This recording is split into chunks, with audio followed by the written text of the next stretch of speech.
Hey there, everybody. Jason here with Ordinary Epics.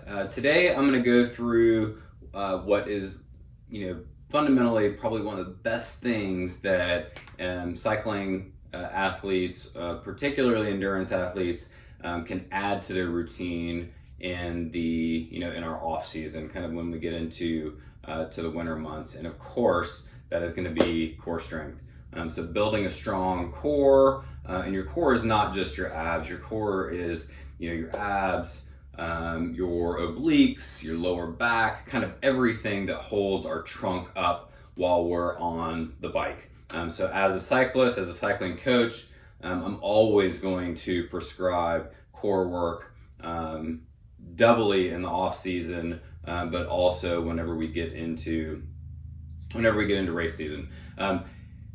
There's sort of like a, kind of like just some basic movements that you can like learn, and then once you kind of get those ingredients in a core workout recipe down, you'll figure out which ones kind of work best for you.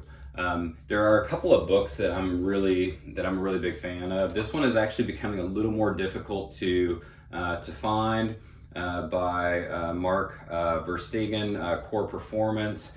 Kind of complicated. Mark's method is really around strengthening your core in a lot of like off balance movements. Another one that's really good, written by Tom Danielson, is Core Advantage. And that's the one I'm going to be going through today. Super simple. Most of the movements are probably ones that we've done before. So I'm going to go through all of the core exercises in phase one, or level one of Tom's routine, and I'm going to chapterize this. So if you're like, oh, I already know how to do an opposite arm leg reach or bird dogs, I don't need to know about that. I just need to skip to a particular exercise that I'm not familiar with. So feel free to click below to whatever chapter you want to go to, and check out that specific exercise.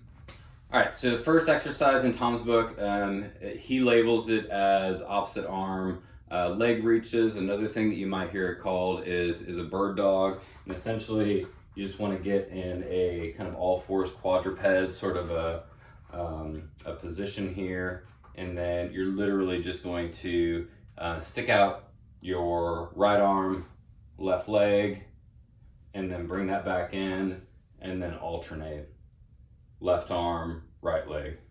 And the goal here is to try to kick your heel back, pull your toe in. You don't want to be toe out, you want to have your toe in, kick your heel back, and then stretch that arm out as far as possible. So you're like trying to opposing forces, like pulling your arm out and your leg back as far as possible.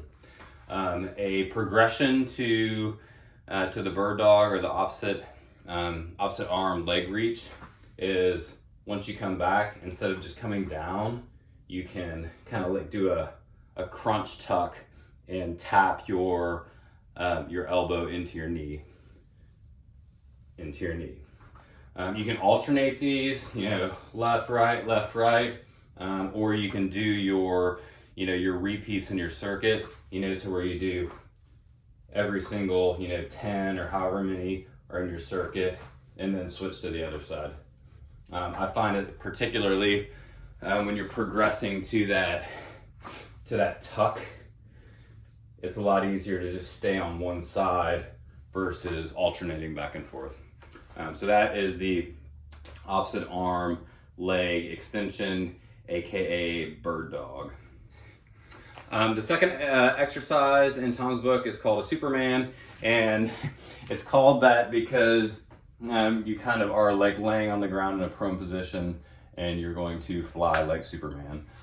So you lay out as long and as flat as you can, and then you literally just pick up your arms and your legs simultaneously.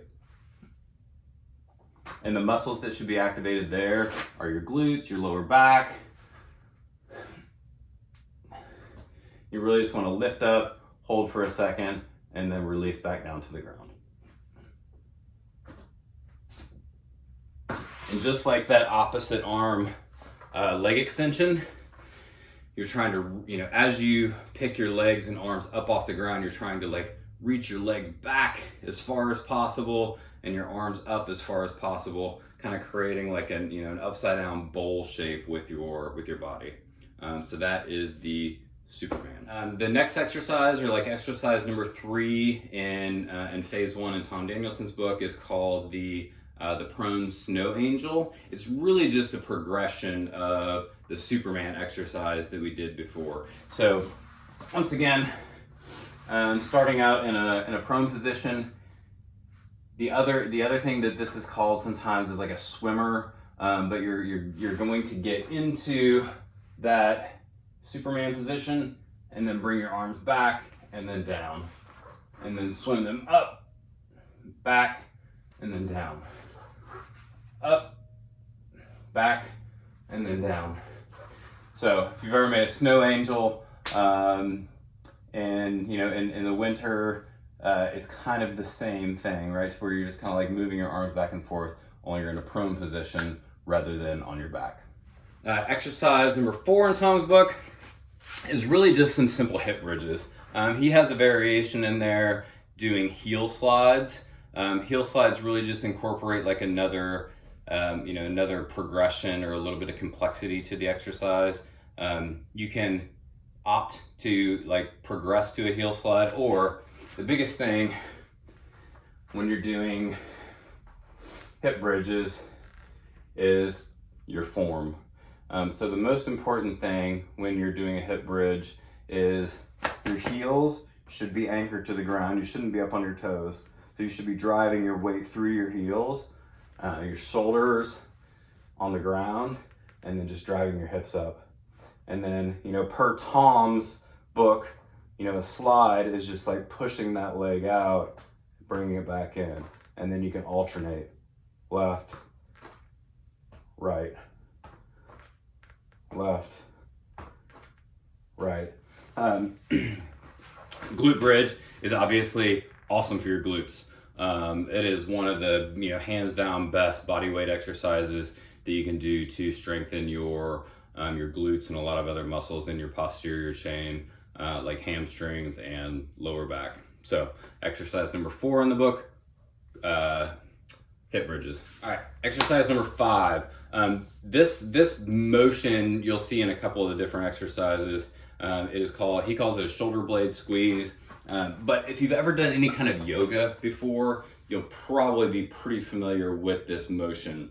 It's sort of a foundational element of a cat-cow, just to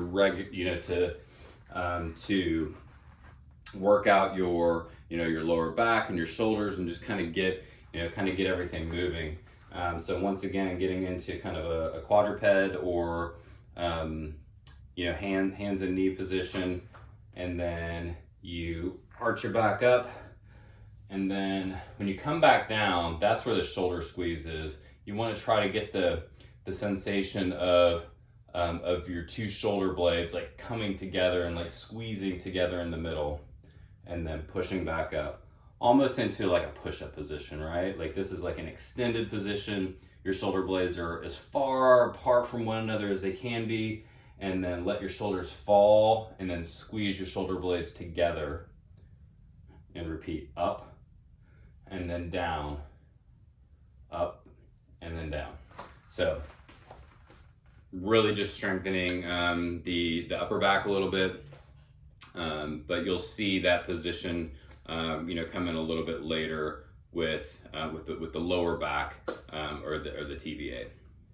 The 6th movement in Tom's book is mountain climbers. If you've ever done any kind of like high intensity workout or core workout before, you've probably seen mountain climbers. There are a couple of different variations.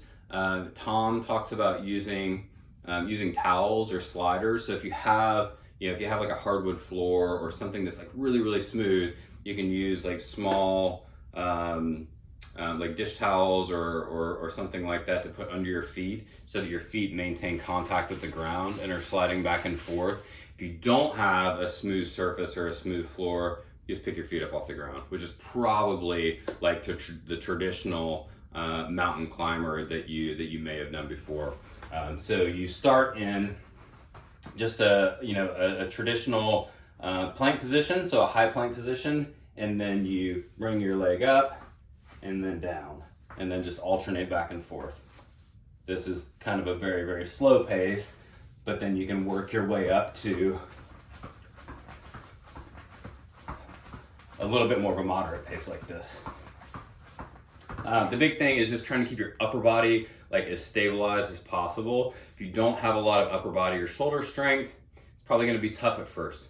Like the fronts of your shoulders, like your delts, or like your traps might get a little bit sore the first time after you do mountain climbers. But as you build up that upper body strength, it's going to help keep your core tight, and then let your lower body or your legs do a lot of the work in that mountain climber.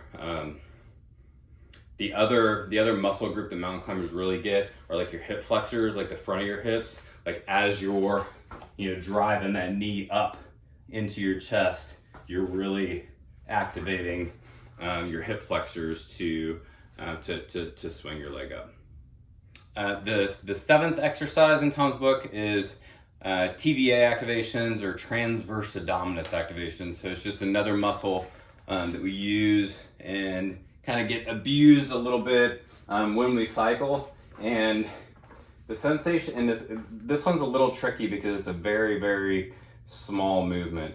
But the sensation that we're trying to go with is pivoting or tilting our hips to where we have like no space under like the small of our back on the ground, and then tilting it up so that there is space, so that you can like fit your hand under the small of your back, and then letting that small of your back collapse, and then tilting your hips to where you have a gap. So once again, really, really small movement, but it's going to help work those tiny muscles in your abs that control the tilt of your hips.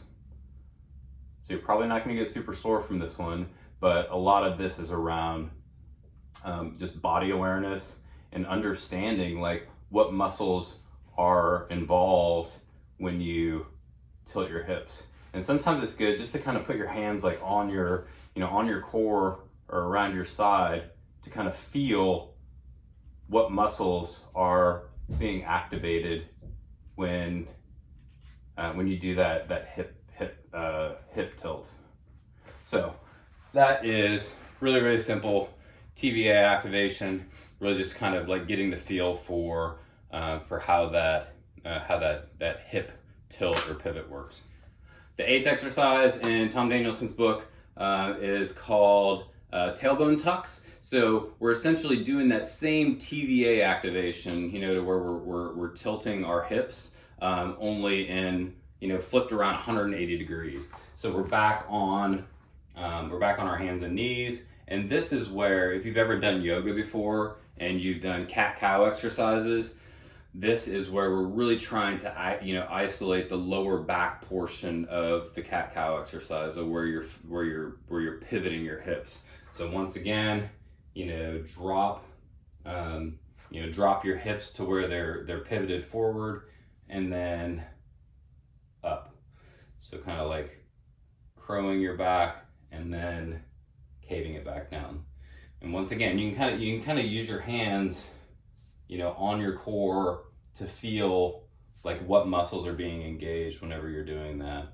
But the intention here is to, strengthen those small muscles, those TVA muscles, to get your like hip rotation activation in there. So that is number 8 in Tom Danielson's book. All right, number 9 is kind of a wall sit using that same TVA motion. So you're gonna get a lot of this in this workout of hip hip tilting or pivoting. Because think about it, like when we're on the bike and we're in the saddle, depending upon like how our body is positioned and how our hips are, pivoted front or back, depending upon whether we're in a low position or an upright position, it's really good to have, really strong control over those TVA muscles. So this exercise, you get into sort of your normal like wall sit or like a chair position, and then you'll do that same sort of pelvic tilt while you're in a wall seated position. So like staying like in the same, you see my legs are staying, horizontal, but I'm just pivoting my hips back and forth. So doing a few repeats of those. Definitely gonna get your hamstring or your quads a little fired up, but rotating the hips once again is going to activate like your hip flexors, your TVAs, and some of those other muscles that control your lower body or your hips.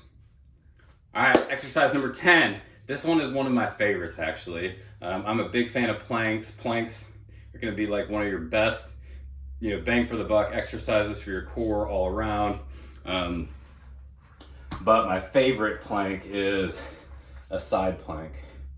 And a side plank, there's so many different variations of it as well, and different modifications that you can do to hit different, different areas of your body.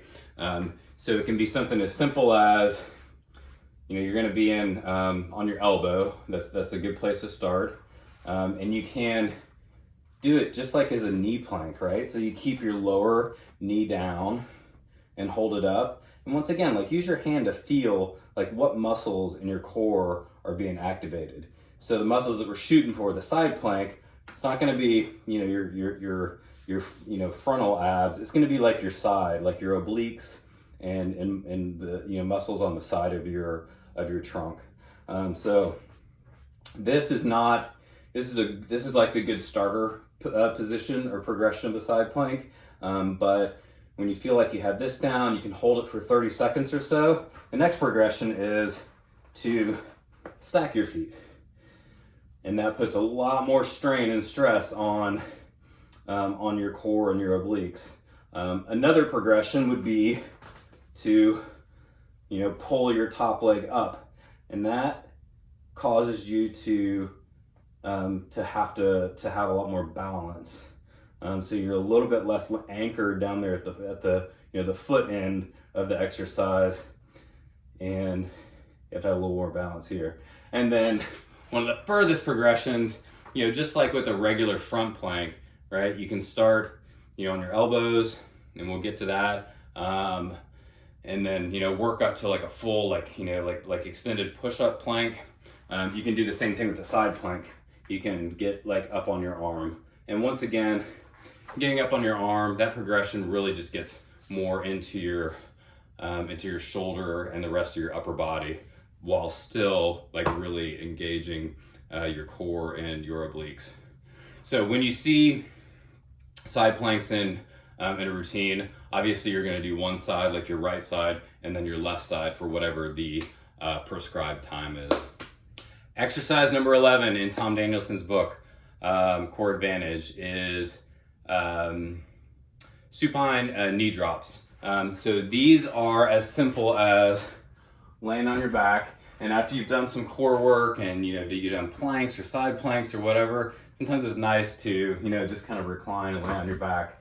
You're going to put your arms out to a T. So your arms are going to kind of be like your stabilizers, right? If you've ever done any kind of like boating or anything like that, like think of it as sort of the the sides of a catamaran that are stabilizing the boat, or in this case your body. And then you're going to bring your knees up into a tabletop, and then you're just going to let your legs fall to the side, and then use your core strength to pull it back up. And then other side, core strength back up. So just back and forth. So if it's 10 reps, you're going to do 10 reps on each side. So 1, 2, 3.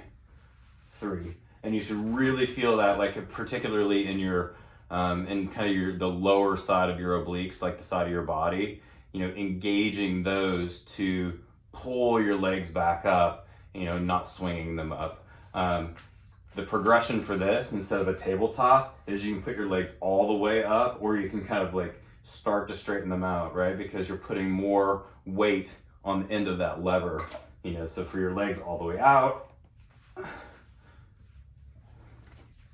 makes it a little bit harder. So really, really good exercise for the obliques.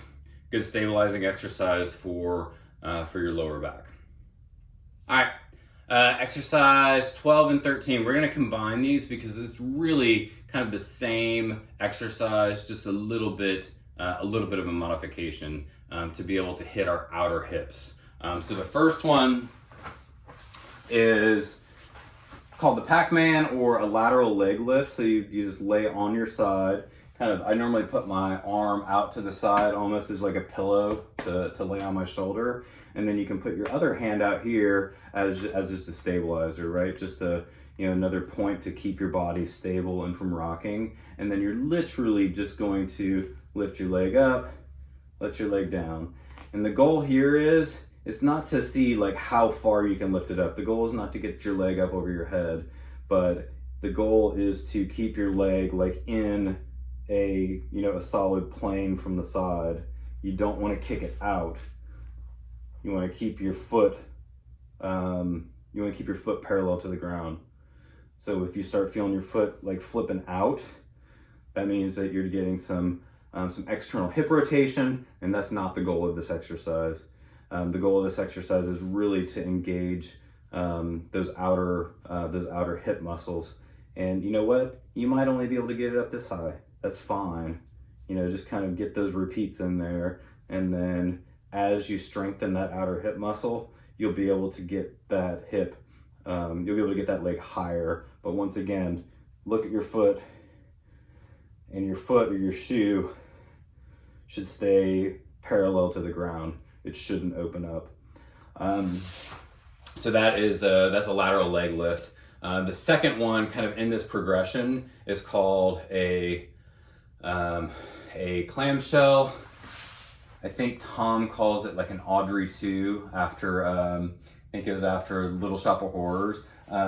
But you're going to stack your legs once again, but you're just going to bring your legs in. So instead of being straight out, you're going to bring it in so that your lower leg and upper leg are about a 90-degree angle, and then you're just going to like clamshell your legs open. So it's a similar, hitting some similar muscles as that lateral leg lift, just in a slightly different way. This exercise may have also been popularized by Suzanne Summers in the 90s, if you ever remember any of the like the Thigh Master infomercials when you were a kid. Basically the same movement. You can call it the Suzanne Summers instead of the Audrey Two. All right, we're almost there. Exercise 14 in Tom Danielson's Core Advantage book, chair squats. If we've all done squats before, so I have a lot, I have other like lower body lay workout routines that I have athletes do, particularly as we get into the off season, to build some additional strength and shed some fitness and endurance, type of fitness. Chair squats, pretty self-explanatory, right? Getting into a squat position and then lowering down, tapping your butt on the chair. And the biggest thing about the chair is to not overextend, to not go like too deep into your squat. We're not going for super deep squat, like a sumo squat or balasana or anything like that. We're just trying to get down, tap our butt, and then back up. And the big focus here, if we were doing weighted squats or goblet squats or something like that to really build like critical power in the legs, that's what we would be doing. But this is really focused on like just trying to maintain good upright posture, keep your chest out, and then keep your core, you know, nice and tight and locked in as you go through this squat.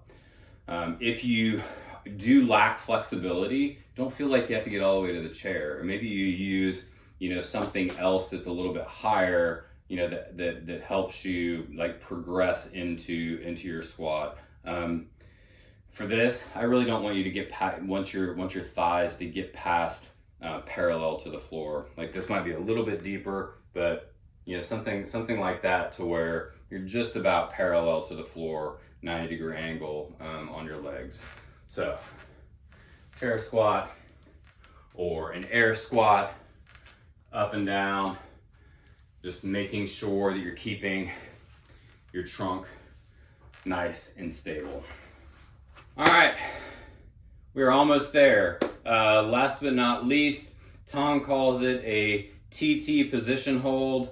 I know a lot of the folks that we coach at Ordinary Epics are, you know, mountain bikers, you know, off-road gravel cyclists, runners and whatnot. So we might not know what a time trial position is. But if you've ever watched any sporting event like the Tour de France or, you know, any sort of like road stage racing, you'll understand what a TT bike is, or Ironman triathlons. They're on TT bikes a lot. What this really is it is a forearm plank. So just getting down into your normal plank position and trying to maintain a really, really, you know, strong, straight line body. Keep your hands out in front of you. You can put your hands down flat on the ground. You know, that probably more accurately simulates a time trial position. And even if you don't race TT, I can guarantee you, you know, a regular forearm plank or a high plank, both of those are going to be beneficial to you. There are so many different variations that you can do with a, you know, a standard plank. You know, from like plank get-ups to where you're, you know, getting up and down off of your elbows. You know, kind of keeps your core engaged the entire time, but it's also working your upper body. Another one of my favorites are shoulder taps. So just like alternating, you know, tapping the opposite shoulder. You really kind of start to feel this like in the side body a little bit. But that is that. Those are the 15 fundamental exercises in Tom Danielson's core advantage book in phase 1. So I will do another complimentary video that digs into the exercises that are in level 2. Let me know if you guys have any questions. As always, Ordinary Epics loves coaching new athletes and helping other athletes define their goals, set up plans, and really kind of give athletes accountability and structure for achieving their goals. So see you guys later.